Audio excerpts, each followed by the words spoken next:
आपले शब्दकोशात काढून टाकले आहे. अगदी अल्पशीच ओळख करून देते, कारण मी म्हटलं सगळ्यांना माहिती आहे. त्यांच्या नावावरती 5 स्वतंत्र ग्रंथ हे प्रकाशित झालेले आहेत. टेलिफिल्म तेज तपस्विनी याच्या त्या निर्मात्या आहेत. ती राष्ट्रसेविका वंदनीय मावशींच्या जीवनावरची त्यांच्या जन्मशताब्दीच्या निमित्ताने काढलेली ती टेलिफिल्म आहे.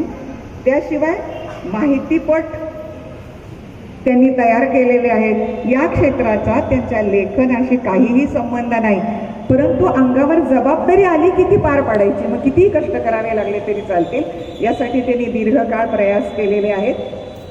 अलीकडे त्यांचं सगळ्यात मोठं कार्य म्हणजे कानून निर्माण में महिलाओं का योगदान हे 2019 त्यांनी हातात घेतलेलं एक मोठं प्रोजेक्ट पुरं केलेलं आहे.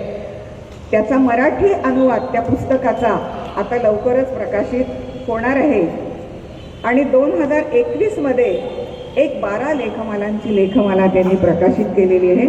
याहून मोठं आणि दीर्घकाळ थकवा आणणारं कार्य म्हणजे त्यांनी कृष्णामृत नाटक हे 38,000 ओव्यांचं प्राचीन काव्य त्यांनी प्रोजेक्ट म्हणून हातात घेतलं आणि ते ठरलेल्या वेळामध्ये त्यांनी आपलं संशोधनाचं कार्य पुरं केलं.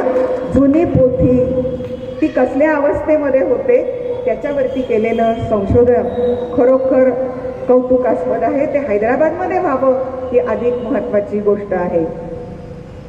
त्याच्यानंतर विविध म्हणजे हैदराबादमध्ये पंचधारा नाही, आधी महाराष्ट्र मंडळाचं संवादूच्या अंकाचं त्यांनी 9 वर्ष समर्थपणे संपादन केलेलं आहे. आणि आता दीर्घकाळ मी सांगते ना, पंचधारा हे जे त्रैमासिक आहे मराठी साहित्य परिषदेचं, या त्रैमासिकाचा उल्लेख केल्याशिवाय कुठल्याही साहित्यिक मासिकाच्या बद्दलची माहिती कुठल्याही म्हणजे आत्तापर्यंत झालेल्या 94 मराठी साहित्य संमेलनामध्ये उल्लेखित झाली नाही असं नाही. आणि पूर्वीपासूनची जी गेल्या 60 वर्षांहून अधिक काळची जी परंपरा आहे ती तितकीच कष्टाने आणि तोलामोलाने विद्या देवधर आजही सांभाळत आहेत. जराही कुठेही त्या कार्यामध्ये तडजोड नाही आणि तो त्याचा दर्जा त्यांनी अतिशय कष्टाने आत्तापर्यंत मेंटेन केलेला आहे. संस्थागत कार्य अखिल भारतीय मराठी साहित्य महामंडळ, त्याच्यानंतर मराठी साहित्य परिषद तेलंगणा जे मी आत्ता सांगितलं, मराठी महाविद्यालय आणि पंचधारा हे मराठी साहित्य परिषदेचे दोन्हीही उपक्रम हे त्यांच्या कष्टाचा एक त्यांनी अंगवळणी पाडलेला एक भाग आहे. महाराष्ट्र मंडळ हैदराबादमध्येही त्या दीर्घकाळ कार्य करत होत्या. कार्यवाह आणि उपाध्यक्ष पदावरती त्यांनी दीर्घकाळ सेवा केली आहे. त्यांच्या काळामध्ये इथे 2 वर्ष अतिशय उत्तम असे युवक महोत्सव केले. त्याच्या कल्पनेचं श्रेय विद्या देवधरांना आहे.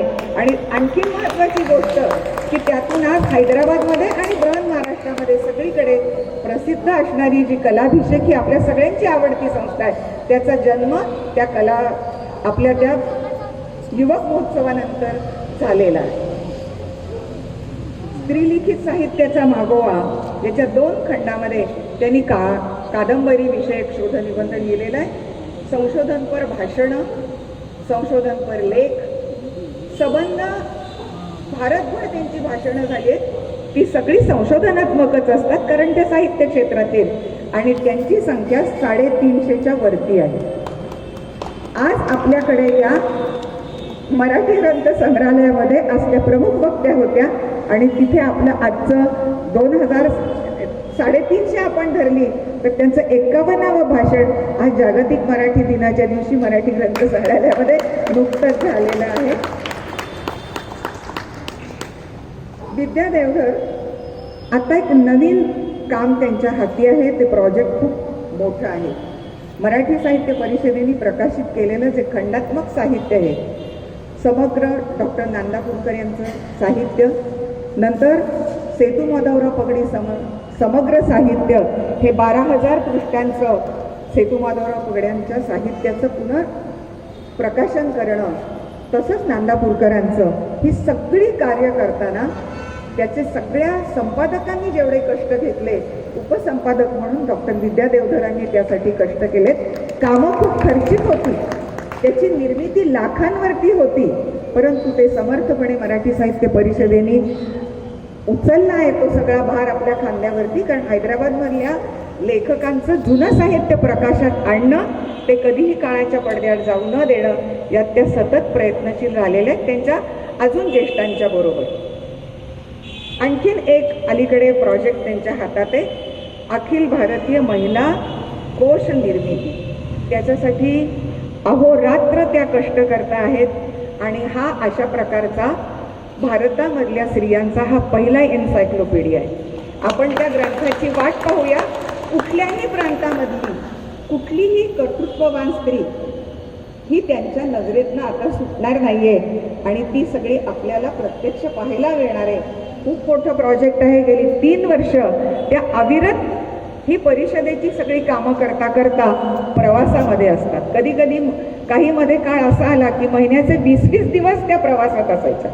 दूरदूरच्या प्रांतामध्ये, काश्मीरपासून कन्याकुमारीपर्यंत, पूर्व पश्चिम उत्तर दक्षिण कुठलाही प्रांत त्याच्यात सोडता येणार नव्हता. आपल्या सगळ्या सहकाऱ्यांसह त्या त्याच्यामध्ये कार्यरत आहेत. आपण एवढंच म्हणूया की एवढं सगळं कार्य करण्यासाठी डॉक्टर विद्या देवधर यांना आपल्या सगळ्यांची थोडी थोडी शक्ती मिळू दे. कार्य खूप मोठं आहे. हा प्रवास थांबणारा नाहीये, हा वाढत वाढतच जाणार. दीर्घायू, उत्तम आरोग्य आणि जशी प्रतिभा त्यांच्यावरती प्रसन्न आहे तशी आजीवन राहो अशी मी आपल्या सगळ्यांतर्फे इच्छा प्रदर्शित करते, त्यांना शुभेच्छा देते. आणि एक छोटीशी गोष्ट जी साहित्यिक, संपादक, लेखक, कवी यांच्या बाबतीत नाही आहे, ती आपल्या सगळ्यांना ऐकायला थोडीशी नवीन वाटेल. त्या लहानपणापासून हा सगळा त्यांचा जो प्रवास झाला आहे ते त्यांचे आई वडील कैलासवासी मधुकरराव महाजन आणि सुशीलाताई महाजन यांच्या मार्गदर्शनाखालीच झाला आहे. ते बाळकडू आहे, त्यांना राष्ट्रसेविका समितीच्या त्या लहानपणापासून सेविका आहेत आणि त्या उत्तम घोडेस्वार आहेत आणि रायफल शूटर आहेत. सगळ्यांनी लक्षात ठेवायचं, या दोन्ही गोष्टीमध्ये त्या तरबेज आहेत. आणि एक गोष्ट सांगून मी थांबते. त्यांचा परिचय आपल्याला सगळ्यांना माहिती आहे की कुठल्याही व्यक्तीकडे एखाद्या राष्ट्राध्यक्षांचं लक्ष जाणं, पंतप्रधानांचं लक्ष जाणं ही सामान्य गोष्ट नसते आणि नंतर त्याचा उल्लेख करणं त्यांनी आठवणीने, ही खरोखरच कौतुकास्पद गोष्ट असते. 2 गोष्टी त्यांनी या संपादन, संशोधन, लेखन याच्या पलीकडे केलेले आहेत. दिल्लीला ज्या वेळेला राष्ट्रसेविका समितीची शोभायात्रा निघाली होती त्यावर विद्या देवधर घोड्यावर स्वार होते आणि ते तत्कालीन प्रधानमंत्री इंदिरा गांधी यांनी पाहिलं होतं. ते त्यांनी ॲप्रिशिएट केलं आणि नंतरच्या भेटीत त्यांनी ते बोलून दाखवलं, ती मुलगी हीच का. आणखीन एक आपल्यापैकी कोणी नाही केली असेल अशी एक गोष्ट त्यांच्या नावावर नोंदवणं या ठिकाणी मला अभिमानास्पद वाटतं. आणीबाणीच्या काळामध्ये त्याच्या विरुद्ध जे सत्याग्रह झाले त्या सत्याग्रहामध्ये रुपारेल कॉलेजच्या त्या सत्याग्रह प्रमुख होत्या. त्यांच्या मार्गदर्शनाखाली आणि लिडरशिपखाली हा सत्याग्रह झाला होता. अशा बहुआयामी व्यक्तिमत्वाच्या आपल्या सगळ्यात असणाऱ्या आपल्याच डॉक्टर विद्या देवधर यांचा या ठिकाणी जीवन गौरव पुरस्कार देऊन सन्मान करण्यामध्ये महाराष्ट्र मंडळाला अतिशय आनंद होतो आहे आणि मला वाटतं आपण सगळ्यांच्या इथल्या उपस्थितीमुळे तो द्विगुणित होणार आहे. तर मी त्यांना यासाठी दिलेलं सन्मानपत्र वाचण्याची श्री आनंद कुलकर्णी यांना विनंती करते आणि नंतर आपले प्रमुख पाहुणे त्यांचा सत्कार करतील. धन्यवाद.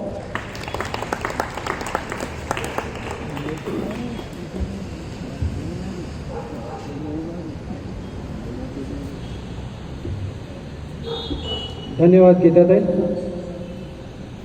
डॉक्टर विद्या देवधर गेल्या 40पेक्षा अधिक वर्षे आपण साहित्य आणि सामाजिक क्षेत्रात कार्यरत आहात. आपण विवाहोत्तर हैदराबादला आलात व येथील साहित्य आणि सामाजिक कार्यात एकरूप झाला. उस्मानिया विद्यापीठातून आपण मराठीत MPhil व PhD या पदव्या प्राप्त व त्यात सुवर्णपदक प्राप्त केले. महाराष्ट्र मंडळ हैदराबाद, मराठी साहित्य परिषद हैदराबाद, राज्य मराठी विकास संस्था, अखिल भारतीय मराठी साहित्य महामंडळ व अनेक मराठी संस्थांत आपण उच्च पदांवर कार्य केले आहे. प्रस्तुत आपण मराठी साहित्य परिषदेच्या अध्यक्षपदावर असून समर्थपणे साहित्य सेवा करीत आहात.